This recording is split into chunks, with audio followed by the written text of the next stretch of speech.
नमस्ते भारत की शुरुआत करेंगे इस वक्त की बहुत बड़ी खबर के साथ। देखिए, सीरिया के अलेप्पो एयरपोर्ट पर इजराइल ने एयर स्ट्राइक कर दिया है। इजराइल ने ईरानी विमान को निशाना बनाया है और करीब 1 घंटे के भीतर सीरिया में 2 एयरपोर्ट पर हमले हुए हैं। पहला हमला अलेप्पो एयरपोर्ट पर हुआ, जबकि दूसरा हमला दमस्कस एयरपोर्ट पर हुआ। यह बड़ी खबर इस वक्त हम आपको दे रहे हैं। इजराइल ने सीरिया में 2 ईरानी विमान को निशाना बनाया है। सीरिया के 2 एयरपोर्ट्स पर हमले किए हैं। ये एयर स्ट्राइक इजराइल की तरफ से की गई है।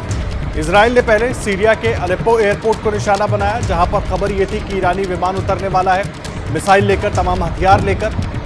और दूसरा, 1 घंटे के भीतर ही सीरिया में दूसरे एयरपोर्ट पर यानी कि दमस्कस पर भी हमला किया।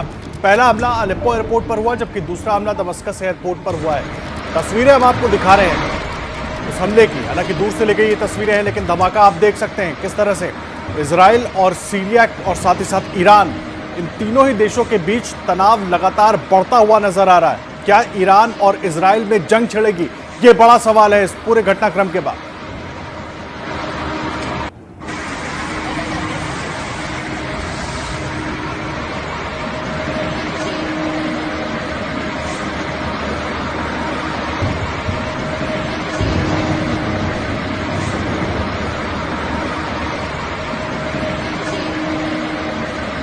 देखिए, तस्वीरें हम आपको दिखा रहे हैं। इजराइल ने यह हमला किया है सीरिया में मौजूद एयरपोर्ट पर, जहां पर खबर यह मिली इजराइल को कि ईरानी विमान उतरने वाला है तमाम आर्म्स और एम्यूनिशन के साथ। और उसके बाद उस विमान को निशाना बनाने के लिए हमला किया गया। पहला हमला अलेप्पो एयरपोर्ट पर सीरिया के किया गया, दूसरा हमला दमस्कस एयरपोर्ट पर किया गया। अब इसके बाद सबसे बड़ा सवाल ये कि क्या इजराइल का ये ईरान पर सीधा वार माना जाए? क्या इजराइल और ईरान के बीच जंग छिड़ेगी? और सीरिया का इसमें रोल क्या होगा? क्योंकि सीरिया में लगातार जो संगठन है जिनको मदद देने के लिए ये हथियार ईरान की तरफ से वहां पहुंचाए जा रहे थे, वो संगठन लगातार इजराइल के विरोध में रहते हैं और आपस में इनके लगातार झगड़ा होता रहता है, युद्ध होता रहता है। लेकिन अब ये बड़ी घटना घटी है जो कई मायनों में इन पूरे संबंधों को एक अलग दिशा में लेकर जाएगी। तस्वीरें आप देखिए, लगातार हम आपको दिखा रहे हैं किस तरीके से जिस वक्त एयरपोर्ट पर हमला हुआ था इजराइल का, हम आपको एयर स्ट्राइक का ये तस्वीर दिखा रहे हैं जिस वक्त हमला हुआ था।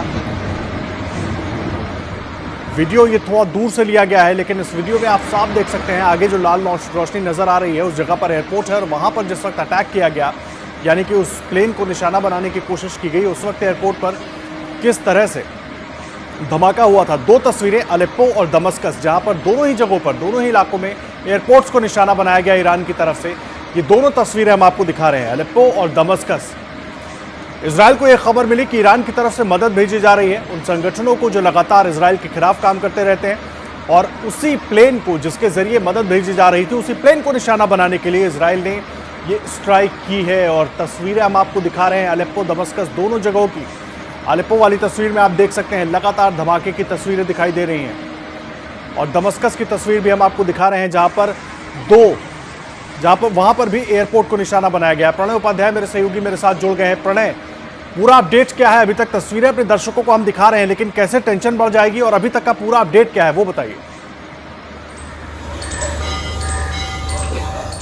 देखिए, सबसे पहले तो मैं आपको बता दूं कि जो 2 जगह हैं जहां से खबर आ रही है, लेकिन इजराइल के ने इसका कंफर्मेशन नहीं किया है। लेकिन जो सीरिया की नई एजेंसी है, सीरिया का जो सरकारी मीडिया है, उसके अनुसार अलेप्पो के अंदर मिसाइल स्ट्राइक की है इजराइल की फोर्सेस ने, इजराइल के लड़ाकू विमानों ने। और इसके अलावा जो दमस्कस इंटरनेशनल एयरपोर्ट है, वहां पर एयर डिफेंस गन चलाने की बात की है, एयर डिफेंस फायर किया है ताकि इजराइल वहां वार न कर सके। यह दावा किया गया है सीरिया की तरफ से। हालांकि इजराइल ने इसका आधिकारिक रूप से कोई पुष्टि नहीं की है, लेकिन लगातार जो खबर आ रही है उसके मुताबिक जो दमस्कस इंटरनेशनल एयरपोर्ट है वहां पर, और साथ ही अलेप्पो के पास में, अलेप्पो इंटरनेशनल एयरपोर्ट के पास में नायरबी का मिलिट्री बेस है, और नायरबी के मिलिट्री बेस के ऊपर ईरान का एक जहाज उतरा था, सहायता लेकर उतरा था। आपको पता है कि बशर अल असद की जो सरकार है सीरिया में, उसका समर्थन करता है ईरान, और साथ ही हिजबुल्लाह जो संगठन है लेबनान के अंदर, जो कि सीरिया से नजदीक में लगा हुआ है, वो भी वहां से मदद लेता है, और मदद वहां के जो बशर अल असद की सरकार है उसको समर्थन वहां पर देता है।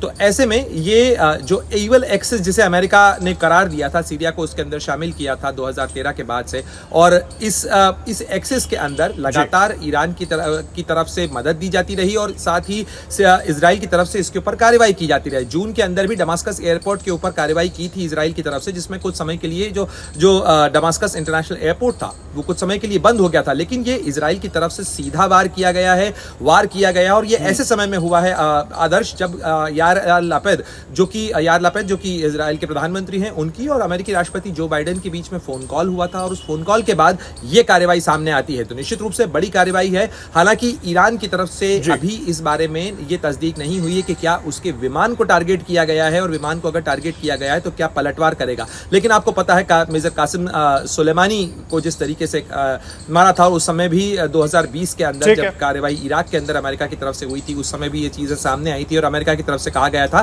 कि ये पूरा जो नेटवर्क है, ये नेटवर्क बनाने की कोशिश ईरान की तरफ से की जा रही है। हमारे साथ जैसे ही घड़ी का काटा दोपहर 2:30 पे आए, बबीता जी का दिल सास बहू साजिश के लिए मचल जाए। और ये है इनकी बहू, पूरे दिन ऑफिस की टेंशन हो जाए गॉन जब ये करें अपना फेवरेट शो फ्री टाइम पे ऑन। इनकी तरह आप भी देखें अपना फेवरेट शो अपने टाइम पर और डाउनलोड कीजिए एबीपी लाइव ऐप अपने स्मार्ट टीवी पर।